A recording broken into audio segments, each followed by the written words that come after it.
Right then, episode 2 of the Offload podcast. I'm joined by my former teammate and current centre partner, Zak Hardaker. Hey mate. Zak, thanks for coming on, mate. Really appreciate it. Oh, no problem, Paul. Yeah, you're one of our high-profile players at Wigan. Obviously, you've been around quite a lot of time now, and it's been out there about a couple of your stories, what you've had in the past. But how are you settling in at Wigan, and how are you finding life? It's your second season here now. Yeah, so I feel really settled in now at Wigan. The first year, I think I was just finding my feet. I thought I was going to hit the ground running. I thought I was going to be the best player in the world again in the first 6 weeks of being back, but it wasn't to be. It took me quite a long time to, like you say, with the year out that I had, and we'll touch on that a bit later, but the year out that I had, I think it just took a little bit more out of me than I thought. Didn't do much training in that year off, so a bit of rustiness, but all the lads, like yourself, have been brilliant. Really fitted in well. To get that first year under my belt, and just really enjoyed playing rugby league again. And then obviously this year, like you say, new position for me at centre, which I'm enjoying at the moment. But so this is my second year into Wigan. My missus is over now. She's working locally, so happy wife, happy life, as they say. So she's enjoying it over here now, and we're just both settled. So it's been pretty good. Yeah, it's good to hear, mate. Like I said, probably got a lot closer to you, especially over the last season. And obviously we was on tour together and we was roommates out there. So we've got a lot closer. But that's why I knew closed, didn't I? Yeah, he looked at all my looking after me like my mum would do back here. But no, like I said, mate, it was a shock to you and a shock to everyone else when you was out the game for probably a year, and then when you come back, you expected to be, like you was when you left off. But I think it's similar to me now. I'm kind of coming back towards full fitness, but I've not touched the ball in 6 months, and straight away you can feel like you've not played before. So I can't imagine what it was like for 12 months. But like you said, as the season built on, you could just see you getting better and better, and I'd like to think you're back towards your full peak now. Yeah. Like you said, obviously with yourself, for your injuries, I didn't touch the ball for all that time. I wasn't training. I was going to the gym with my friends just for the social aspect. Yeah, beach weights. Girls, yeah.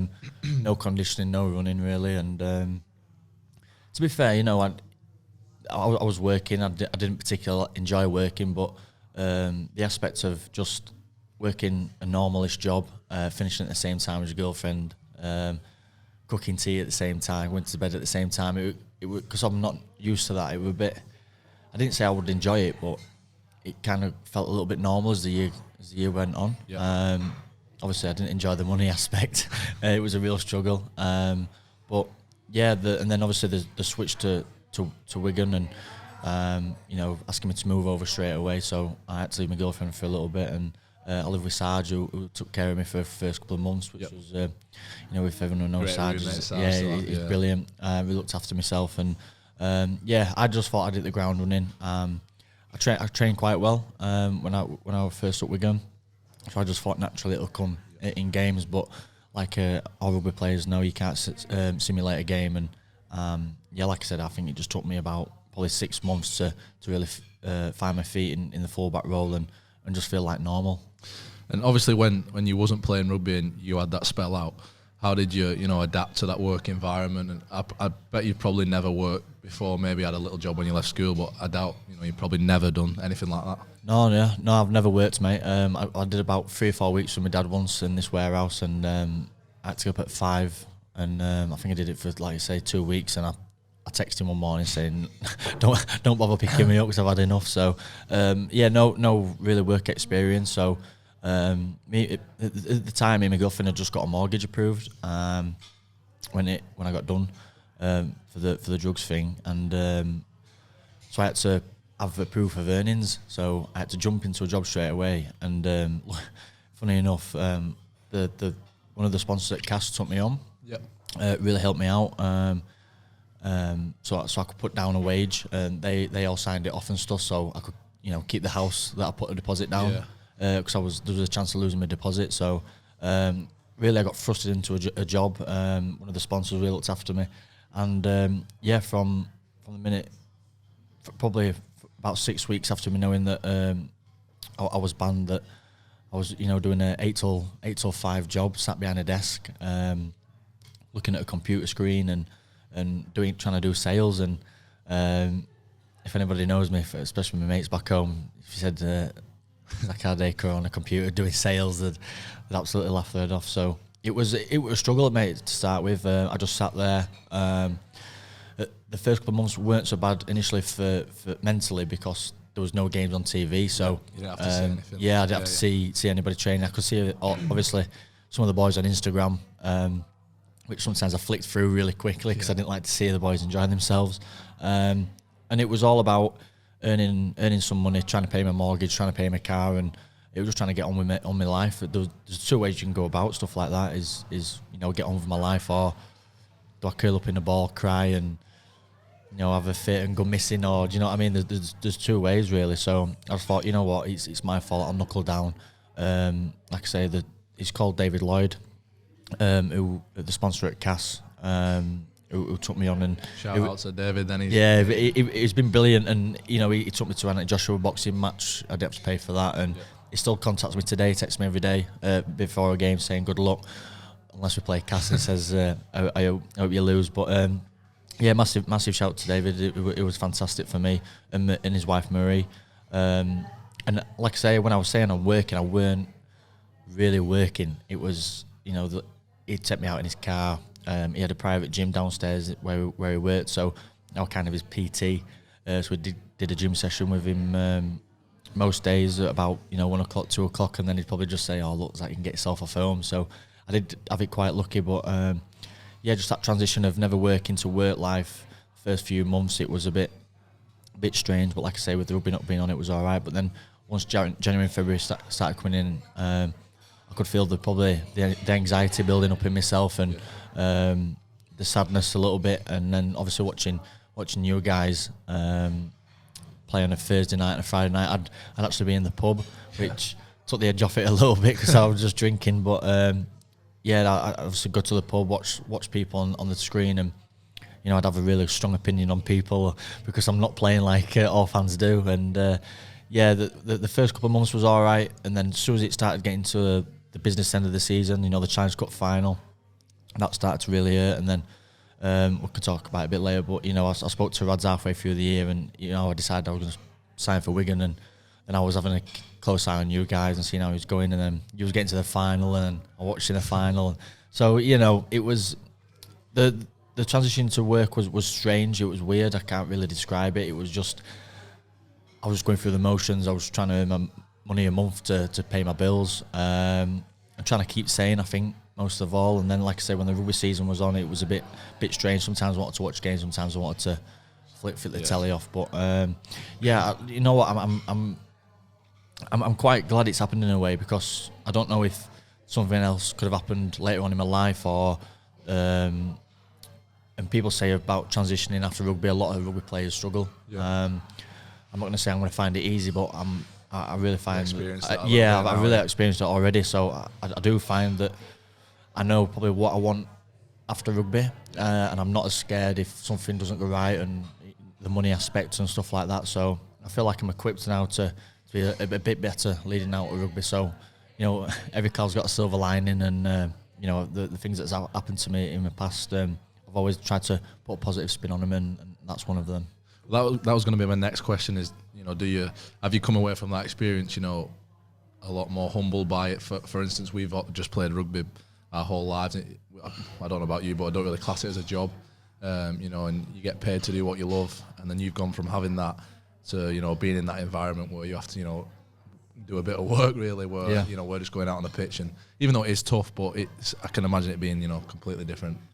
It's really weird because you've probably been in the same gear where we do a pre-season, it's absolutely freezing, it's muddy, there's snow, and you think, oh God, I'd love an office job, I'd get me out of this cold.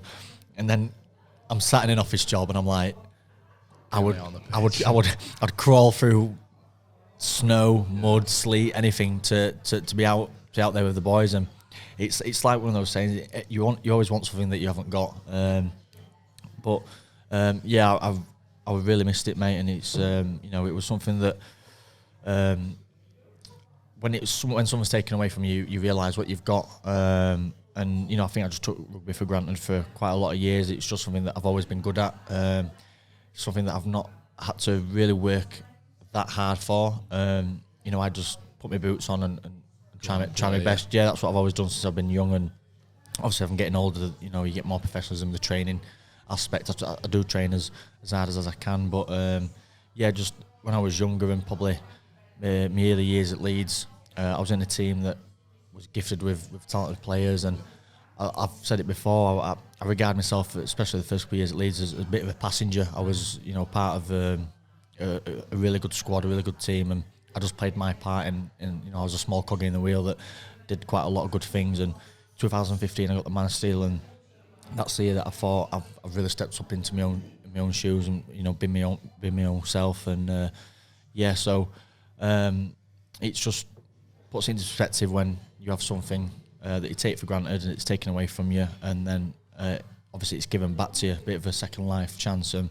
And like the pre-season training, I can remember my first stint, it was November last year, and it was all the lads were complaining in the changing rooms. It was cold, it was raining, and we've got wrestling, we've got this, we've got gym. And I'm like, about 6 months ago I've been stuck in front of a computer screen, trying to do sales, which I can't do, just wishing to have an opportunity. And at the time, especially at the early start of the year when I was banned, 2018, I didn't think anything about rugby. Cause I didn't know if it was going to be a 2-year ban, a year ban, or 6 months. I didn't know what the length of ban is, so I really didn't take rugby league into consideration. Did you think your career was done? When you did get the ban, did you think that was it? Yeah, I think I did, mate. Or I probably might get a championship team, something like that. But like I said, I didn't even have aspirations to be at a club like Wigan, or I weren't even bothered about being at a successful club. I can remember speaking to my girlfriend and saying, look, if I get a job, it's the highest paid job I want. If I get a rugby team, I want to get the highest pay, because I was on a decent amount of money at CAS, and then obviously that got taken away from me. So you've probably been on, very good money all your career. So from go to that money to trying to find a job, more or less. Yeah, this is another thing with rugby league as well. So since I've been 16, I've always been ahead of my friends in the money department, and I've always taken money for granted. But I'm not one to spoil it out. But if we go for a drink with my friends, I'm like, I'll get the drinks, lads. It's all right. I'm not saying I'm generous, but I've always has done since I've been about 17 years old. So the money aspect, I've not really taken care of that either. So going from, like I say, really good money to no money, to struggling, to budgeting on my weekly allowance, as food bills, putting food in the freezer, all this stuff that I've never even had to think of, suddenly comes into play. And I respect my money a lot more now. I respect rugby league a lot more. I respect the position that I'm in a lot more. And that all comes down from a downfall, and that's why I said to you earlier, mate, about everything that's bad happens in my past. I always have a spin on it and try and put a silver lining on it. And there's plenty of kids that probably go through a lot of things in their life, and like I said, there's always two ways you can go about it. It's always up or down, and I've been down quite a few times, and it's not great and it's not nice. And I've always tried to. The older I've got, the easier I've found it to be more positive. But as a young lad, you feel like you have the weight on your shoulders. You're a Super League star. You earn good money. You're driving nice cars. Your friends look up to you, and if you have a bad game, it can turn sour, can't it? So it's just it's something that I really take for granted now. I like that you mentioned it. Obviously with the money things and like taking things for granted, but now you've had this thing happen in your life. You've turned it around, and like you said, you've took it positively. I think that's good for lads coming up. It can just happen like that. It could be an injury, or it could be a drugs ban, or whatever it is. But it's I know I've took things from you with what you've spoke to me about with certain things in life and how you look at things. And like you said, you're back to the top of your game now. You're at Wigan. You've done a lot. You've won everything you can win. What now gets you out of bed? What do you want to do for the rest of your career? You've obviously got quite a lot of time still left. What is it that you want to do? Yeah. So firstly, when I got a few offers before Wigan, I was just saying, right, I'll chase some money, see what who offers me the most money, and you know, because I want to secure the mortgage. That, you know, all the money aspects about it outside of rugby, it doesn't really come into consideration. So you get a car, you get a mortgage, like, oh yeah, I'm sweet, I'm fine, and then obviously that with what happened to me, it's like, right, where's my income going to come from? And that's what everyone's going to look forward to when they're about 35, 36. But you know, I was trying to secure stuff like that, and then obviously Wigan came in, and it a bit of a change in mindset. I've gone from, right, let's just try and secure my future, to I want to achieve something again in rugby league. I want to win something. I want to get the Man of Steel again at some point. I want to win a Challenge Cup. I want to win a Super League Grand Final. I possibly want to represent my country, and you know, I got the chance to represent Great Britain, which was something I didn't even foresee before that year had even started. So my aspirations changed within about a couple of months of, look, let's just get through life and earn as much money as I can, because I've been in a situation where I've had none. Yeah. To I want to get out of bed in the morning. I want to be the best I can be. I want to be the best at training. I want to lead by example. I want to win and achieve things. So within a few months, mate, my mindset definitely changed. Yeah. It's we spoke about it with Marshy, you know, about being a rugby player, and you know, you can earn very good money, like you said, but it's not at the same point where it's footballers where, you know, they can play and not worry about life after it. No. We spoke about, you know, lads getting education, and I know there's a few boys now doing, I think it's Don Manfredi, Ollie P, they're trying to be electricians maybe. Yeah. So, you know, you've got to plan wisely, haven't you, with your money? You have, mate. Yeah. Then I've tried to do. I was going to do a sports degree, which even that related to me is unheard of. But I went to a first class and did a 2.5 hour class, and it just bamboozled me. I just don't think I'm that kind of guy. But physically, you know, when I was working, I was like I say, I was stuck behind a desk, and I had the opportunity to go and clean big warehouses, so the floors, big industrial warehouses, and you know, it's a bit more physical. So I know for after rugby that my job's going to be either hopefully in rugby, or if not, it's going to be something physical, because I know I know it's a classroom or studying or something like that. That's not going to be for me. So I'm the exact similar way. I struggle in that kind of environment. Something I just doesn't do anything for me. I can't get myself up for it. Yeah, and especially I didn't really take note in school. I just enjoyed being at school with my friends and doing the things I enjoyed. And then I'm 28 now, so I've left school over that 12, 13, 14 years now. So that's out of me. Yeah. Out of me aspects now. I can't sit in a classroom and take notes off a woman for about 3 hours. So yeah, on that note, I'm pretty keen on what I need to do for after rugby. And if you did go down the route of staying involved in rugby, what would you like to do? Would it be a coaching role? Would it be? Yeah, this is like each year. Mum's like, right, you need to do something. I'm like, yeah, I know.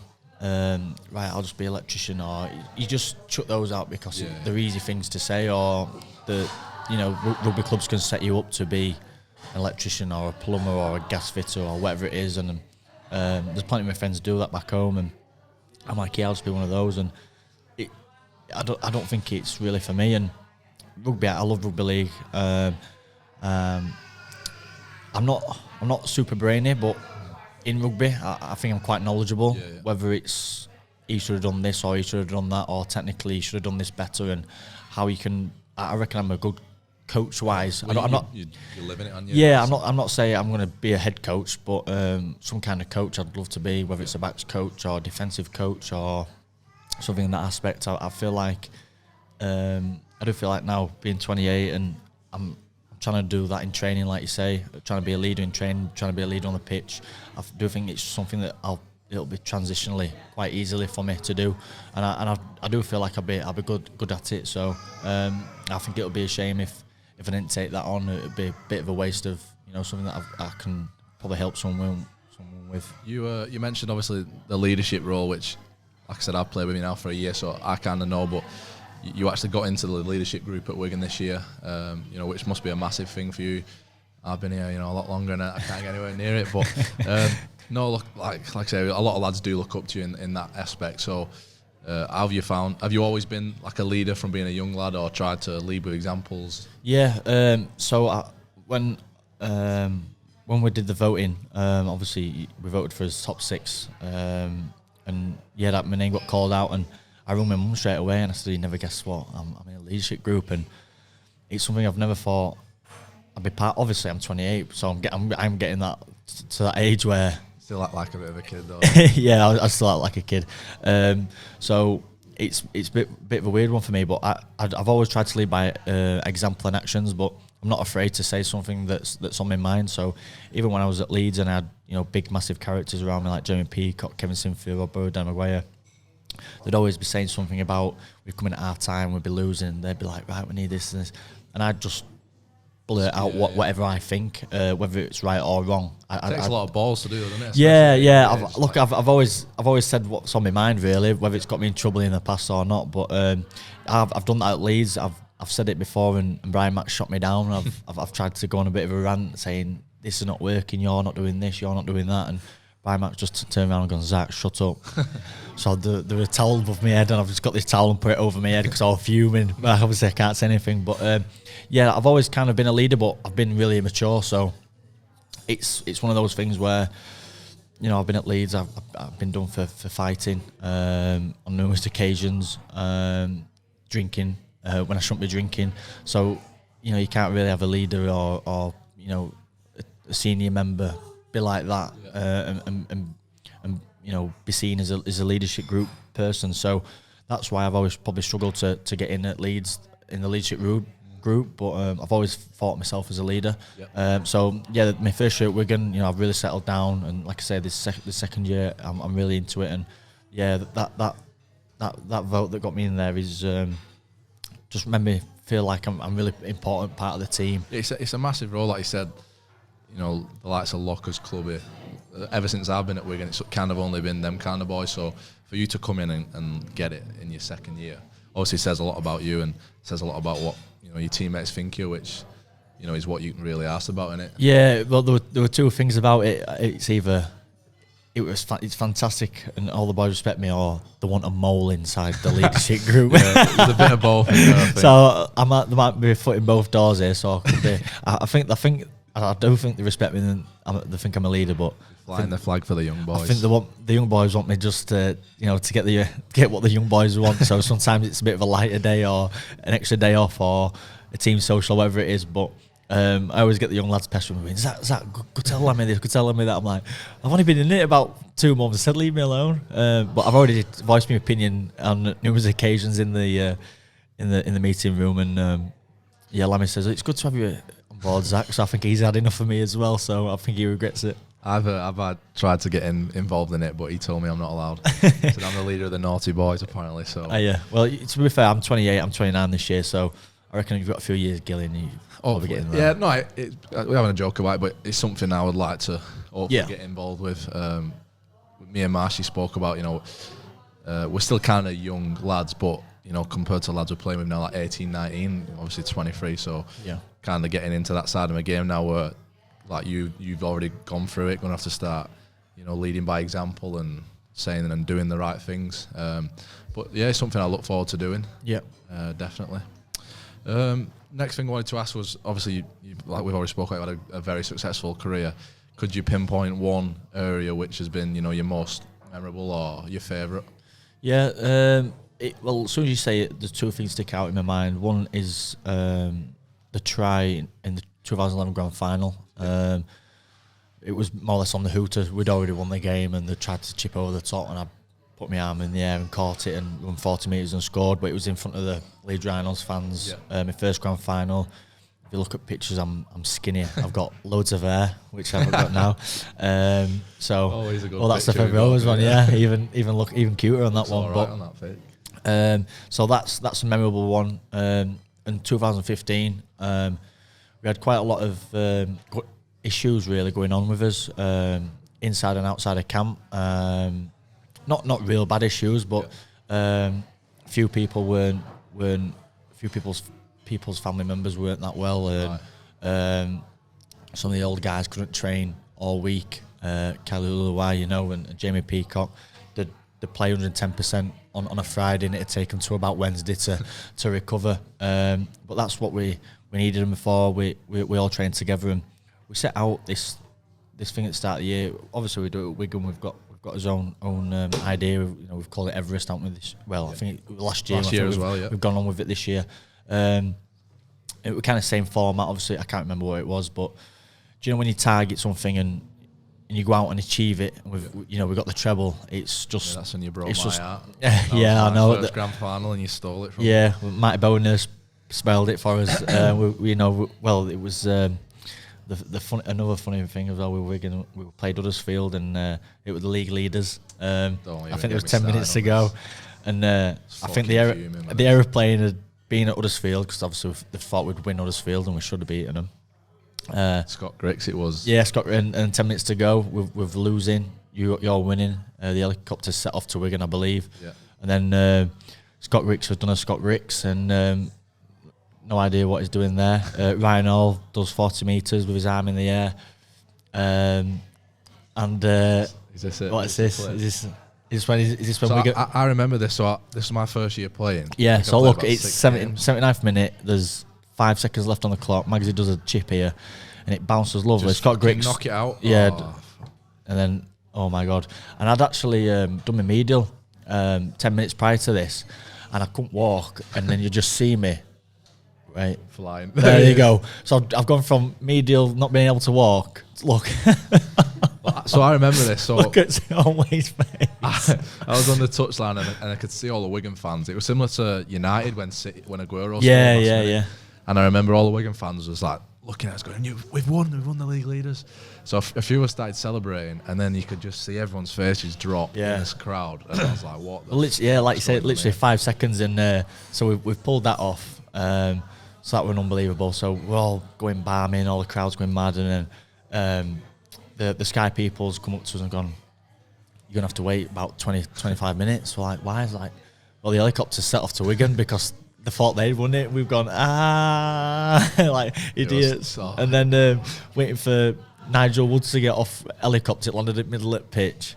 So he's come and give us a big dish. And then, so that was a bit of a comedy moment. But and then obviously we played you in the grand final, and we had a really good first half, and then you came out firing in the second half, and it was a bit nervy, and then Josh Walters scored the winner. I think he only played like 2 minutes and scored the winner. Come on, and scored the winner, and it was just a fairy tale ending for a number of players. Yeah, I think it was Jamie Peacock, Kylie Luai, Kevin Sinfield, all retired, or I think Kevin went to Union, but the other two retired, so it was a really in the stars, wasn't it, really? Yeah, that's what we kind of said, and everyone was saying it away from us, but obviously in camp you're like, no lads, we need to switch on here and train well. But so 2011 for me just as a special moment, but as a year, I got the Man of Steel as well that year, so that's that, a bit of must have had some cash coming in. Icing on the cake. Yeah, taxman got me though. So yeah, that was a really good year, 2015.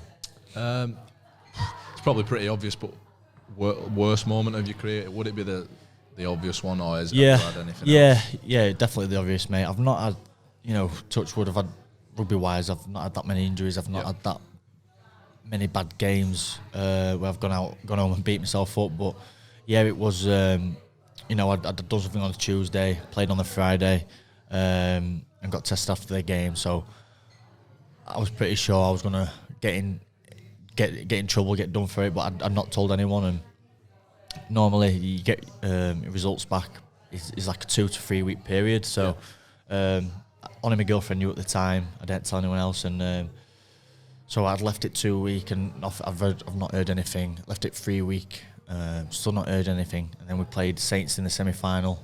Luke Gale got a late drop goal, so we're in the grand final, Castle's first ever grand final. Town's gone absolutely berserk. I'm like, well, it's 4 weeks, so I've put it back in my mind. I'm like, I'm safe. So that was the Friday. The weekend gone. I'm like, right, I'm definitely. I think because didn't we go to the Man of Steel Awards? Yeah, so we had the Man of Steel Awards on Tuesday. Yeah. So, but this is a funny one as well. So, Man of Steel Awards on Tuesday. Luke Gale won that. I can't remember when we were up. Then we had Wednesday off. No, sorry, we trained Wednesday. We had Thursday off. Captains were on Friday. Then we were supposed to play the grand final on Saturday, and I just heard my mum screaming on the Thursday morning. Like I've never heard a scream like it. It was like if a dog or cat gets run over, that kind of like So I thought initially something's happened to my mum's dog. So I've jumped up and it was Darryl Powell on the phone, and he said that the RFL's rung him, and I failed the drugs test, and my wheel shattered because I thought by skinning my teeth I'd got away with it somehow, and like I say, the grand final were in 2 days. And I can remember I jumped in my car. My mum was scared to death. I think she thought I was going to drive off. Do something stupid. Yeah, and if I'm going to be honest, mate, I think there were parts of me that thought I was going to do the same. And I drove to in Nottingham where we live. There's quite a nice canal, and I drove to this canal and I just sat on the end, put my feet over the top, and I just thought, what do I do here? And I look into the clouds and I'm thinking, what about if I jump in? Does everything? I was trying to think of something just to swallow me up because it was too much. And I was thinking of the grand final in 2 days. My career's over. My mum, my family, my reputation. All these things were going off in my head. And about an hour later, I'd rung one of my mates and said, "Look, I've been done for blah blah blah. Do you fancy going away?" He's like, "Where to?" I said, "I'll drive to airport. We'll find whatever's closest, and we'll go for a week and get go away from it all." Yeah. So he was like, "Yeah, I'll come with you, mate." I was like, "Right, I'll go home." So I run home. My mum's crying. I packed my bag, jumped back in my car. Like, right, I can't find my passport. So I've rung my missus Alicia. "Oh, Alicia, have you got your passport?" She says, "Yeah." Why? I said, "I'm going somewhere." She says, "Where?" I said, "I don't know." She said, "You're not going anywhere without me." So I'm like, damn. So I've rung my mate and said, "Look, mate," I said, "I can't go with you. I'll do something." Alicia. Anyway, so we ended up getting 4 days, like a cabin thing in Windermere, and hid out there for over the grand final. So I turned my phone off, and I didn't have much contact with anyone for about 4 or 5 days. Drinking a full bottle of whiskey every night on my own. She'd have a glass of wine and go to bed, and I was just watching telly. And I'm not even like a massive whiskey lover, but I was trying to do it proper at the time. So I got a few ice cubes in there, and I started with half a glass, and I did about a quarter of the bottle. And would that help you? Would that make you forget about it? Yeah, I just want to totally forget what position I was in. So whether that was fly to Ibiza, fly to Amsterdam, jump in a puddle of water, go down a canal, whatever it was, it would just forget whatever I am now. And I can remember, just drinking about a quarter of it, and I got kind of a taste for it, so I just put the bottle on the side and ended up doing a full bottle. Can't remember going to bed, woke up, and we went for a walk, and I went to the shop and I got another bottle, and I think for 2 or 3 nights I did 3 bottles in. When you was doing that, did that make you feel better, or when you woke up did you feel worse? Yeah, so it's like anything. So at the time I felt better. I was smiling, I was joking, I was laughing at whatever was on the TV. And then you wake up in the morning, got a banging headache. I realise where I am. I'm in a cabin, my phone's off. All right, I've been done for drugs. Grand finals today, I think it's Saturday. I wonder if they're going to win. All this, and then it just makes you feel even worse. You know what hangovers are like anyway. That probably a hangover times 25. I can remember switching my phone on Saturday about 5 o'clock just to see the scores, and I knew for a fact that if Castle had lost, it's even worse for me. If Castle had won, obviously it's still bad, but it would have kind of like frosted it over a little bit. But obviously with Castle losing, I think Greg Eden was playing fullback, and he dropped a couple of balls at fullback, and did you feel 10 times worse? Yeah, and it was like, if that's Zak, he doesn't drop it, and all the things that I read, probably 2 weeks after that. But I looked at the scores, and I seen Leeds had won. I shut my phone off again, and I went home about, I think I left on a Friday, came home back on a Tuesday, and I had to try and get my head around it all and figure out what to do. And there was 4 days, although I did drink a bottle of whiskey a night to myself, kind of made me realise, like, I need to sort my life out now. So I need to man up, I need to front it up, I need to sort out whatever I need to sort out with the RFL, with Castle Tigers. all that stuff. So I had to go through legal proceedings with Cass. And it sounded quite positive at the start. I generally thought they was going to keep me on. Yeah. Obviously, minimal wage, whatever. I said to them, look, keep me on 10 grand a year. Just keep me on your books.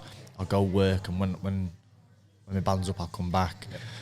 And I spoke to them, and they sounded positive. And then about 2 weeks later, I got a letter through the post. It was P45, and it was a letter saying that you've misconduct, blah blah blah. We've let you go, kind of thing. Yeah. So I rang my agent up, and he was under the impression that there was going to sort something out, that I was going to be still at Cass because I'd just signed a 4-year deal. They paid a fee for me for Leeds.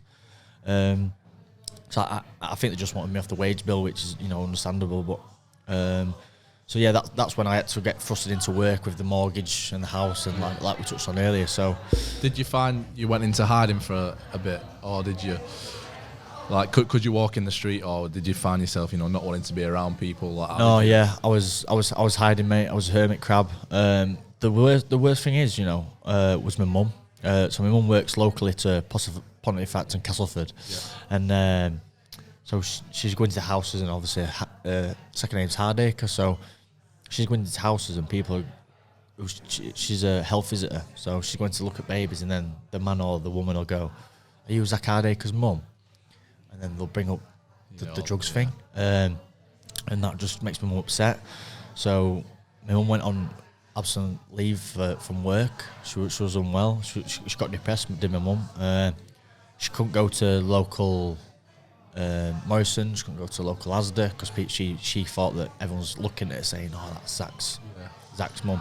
I was thinking on the lines of yeah, you can judge me. I've done something really bad, and I get that, and kids looking up to me, and it's really bad. But then I thought, walking around to my local town around the escape, I thought, what, I'm not going to have that kind of thing. I'm just going to put a bit of a brave face on. So I was not too bad. I was walking around. I thought, if you're going to give me it, I'll give you it back. Yeah. I had that kind of mentality. Yeah.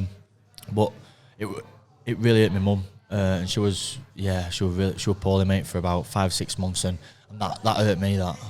So I can take anything that I do wrong.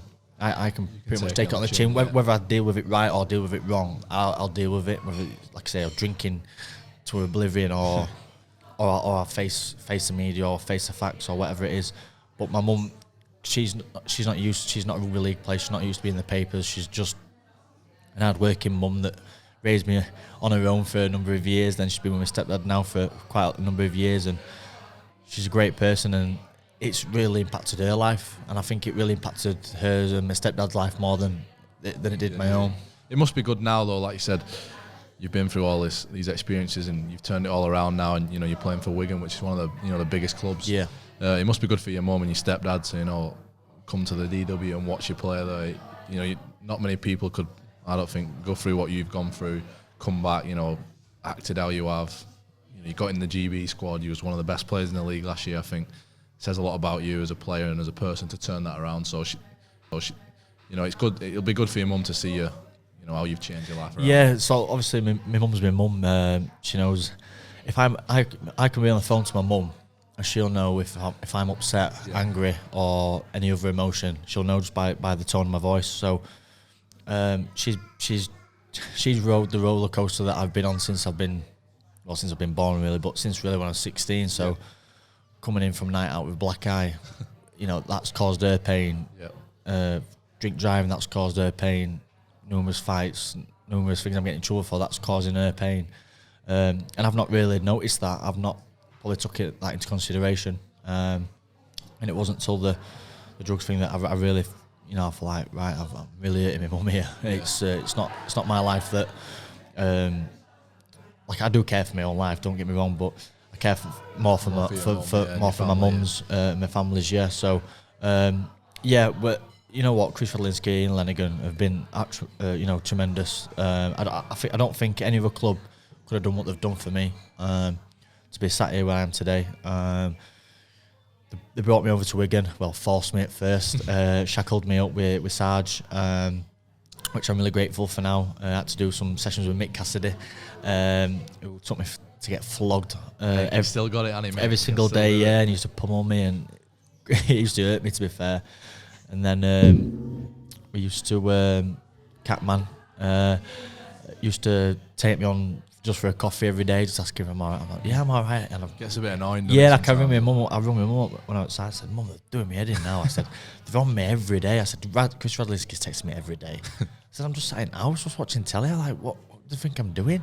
Anyway, so all this has gone on for ages, and the year that I've had, they've invited my mum up, and they've been in the boardroom, and they've sat on the table with Ian Lenigan, and just spoke about me and watched the games from the nice comfy leather chairs at the director's suite. They have leather chairs at Cass. I'm not sure they do they? I don't think they do, mate. No, it's just nice wooden stiff seats. Yeah, cost effective it is.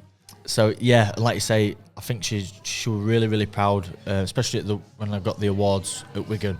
Oh yeah, the Player of the Year. Yeah, cleaned up, didn't you? Yeah, I generally didn't think I'd win any, mate. Honestly, and that's God's honest truth. And I think that was a significant moment of probably my life, and a step in the right direction of where I've come from, to having 12 months at Wigan, to receive all these trophies, and then the Great Britain call, to be like, wow, look where I've come from. And I think my mum's really proud of me now, just from what I've been doing and what I've been doing wrong to flipping that and what I'm doing right. Like you said, obviously you've won Super League Challenge, all that man of steel, but I think what's more impressive is you had that layoff, and then you come back and you do get the Player of the Year and the Players Player and the Fans Player and all that, and then you get the GB call up, which is kind of more impressive. Which I said before, I think not many people could do that. I think obviously other lads have had drug bans and they either don't come back and they don't play anymore, or they play Championship and end up finishing. Where you've come straight back into one of the top teams and excelled, which yeah, I didn't want it. I didn't want the drug thing to define me. Yeah. I didn't want to be 40 years old and someone Google Zak Hardaker and say, oh, he's done this, and then at 27 he got done for drugs and we've never seen him again. Obviously, my Wikipedia or Google won't have a good resume anyway. There'll be good stuff and bad stuff on there, but that's just me. And but I didn't want it to define me, and I think that's the switch when I said to you earlier about, do I go for loads of money or do I go for ambition? And I didn't know which one to go for. And I kind of, the switch hit me and I said, look, I want to get back to rugby, I want to be the best, I want to get man of steel, I want to win this, I want to win that, I want to win this. And like I say, that's where from that day my mind changed. That's where my ambitions wanted to change, and that's where my focus changed. And I made my family and rugby my priority, whereas I think I just probably enjoyed my life, and then I'd rugby just turn up and just have a dig kind of thing. I've always trained well. I've never missed training. I've never not trained well. I've always trained really well and played really well. I've like people go home, like we've got Jack Snasons who talks about rugby league 24 hours a day, which I'm not that person, but I probably could take it a little bit from him. Yeah. Whereas I didn't used to look at my clips or this kind of stuff. I didn't take it really professional. It's harder when you are naturally talented. You can just turn up on a weekend and play. Yeah, it's weird. Be one of the best players. Yeah, it's weird. And obviously I'm getting on the older edge now. I'm 29 this year, so you've got to look at things a little bit differently from where I can remember at Leeds, where I've been out on a Monday night and I've had training Tuesday morning, and I've gone in, smashed the gym, smashed conditioning, smashed the training, and got man of the match Friday night. And I'm like, yeah, it's easy. All that training stuff. And as the older you get, you realise you can't do it. So it's just it comes with age and experience, and I've experienced quite a lot. What's your take on social media? We spoke about it with Marsh as well. We mentioned the Eric Dyer situation, and I know you've just come back onto Twitter. Yeah. You've had a couple of years off that. Probably more than anyone. You've had, the amount of shit you'll get on Twitter is ridiculous. But what's your take on social media? Do you think it's good? Like what? Yeah, it's how it's used, isn't it? It's this you'd react like this when you 100%. Marsh, I just seen Marsh in the car park, and he touched on the Eric Dyer thing, and I know exactly what I'd do 1,000%. I'd run in there, arms kicking, heads butt flying, and if anything to do with my family, I'd. It's just there's a line, isn't there? And there's a line, and I think it's brilliant for people to see that people know that's not acceptable. Yeah. But it takes for someone to do that, to realise, all right, then there is a boundary. So, so yeah, I totally agree with that, mate. I'd have gone a lot worse. You probably know me more by now, but there was something at Salford a few years back. I think something happened at Huddersfield. Obviously, the families sit with your own fans, and I think something kicked off, and I think there's a few pictures leaking. Junior Sal's choking some bloke out on the floor, which you don't want to see, but again, it's just stepping over that line, isn't there? And I think people definitely. The football we spoke about would be a million times worse, but even in rugby, I think if you're not going to say it, if someone walked past you and wouldn't say it to your face, don't say it on Twitter. Yeah, and that's the social media aspects. Like you said, it's good, it's bad, it's a bit of both. There's promotion in it. There's a lot of negativity in it. It's just how it's used, and probably when I was your age, a few years ago, I still get hot-headed now, but I react to things a little bit different. So I can remember a couple of years ago, I was at Leeds. Some guy, his profile picture, it's some bald guy with glasses, giving me it on Twitter, and I laid in bed. I'd not had the best of games, but I'd not had a bad game. We'd lost, calling me every name and some, but it was tweet, and I thought, you know what, I've had enough. So I wrote back and put, who are you to blah blah blah. Anyway, I've gone on his Twitter, and on his bio it says where he works. Right. And I clicked on his working website, and it was actually where my missus was working at the time. It was close to 5 minutes. I used to give my missus a lift to work in the morning. So I've screenshotted it, and I've replied. I got told off at the time. I've screenshotted it, sent him the picture. I put, haha, I know where you work. My missus works at so-and-so, which he'll know it's 2 minutes down the road. I've got recovery at 10 o'clock in the morning. I'll see you at work at 8 in the morning. Yeah. So then people started retweeting it and liking it. And then he privately inboxed me, because I had to follow him because it was private. Oh no, mate, I'm blah blah blah blah blah. So like, no, mate. I said he did cross the line. I forgot what he said. He did mention something about my family or my girlfriend. So me head fell off, and I've got a phone call in the morning from Leeds Rhino saying, what you've been doing? You've been threatening someone over Twitter, and I'm like, but. And this is the thing. When I was younger, I'm like, someone's calling me a dickhead or something like that. I'm like, who are you? I'll come for you then. Or I try and find out where they live. I'm like, right, I know what street you're on or whatever it is. But that's why I come off Twitter, because Twitter's really... It is pretty negative, I think. Yeah, and people were like, they don't even have profile pictures, do they? They're just their eggs, and they follow 5,000 people, and they just tell the world how it is. And that's why I just concentrate on Instagram for a little bit. I just...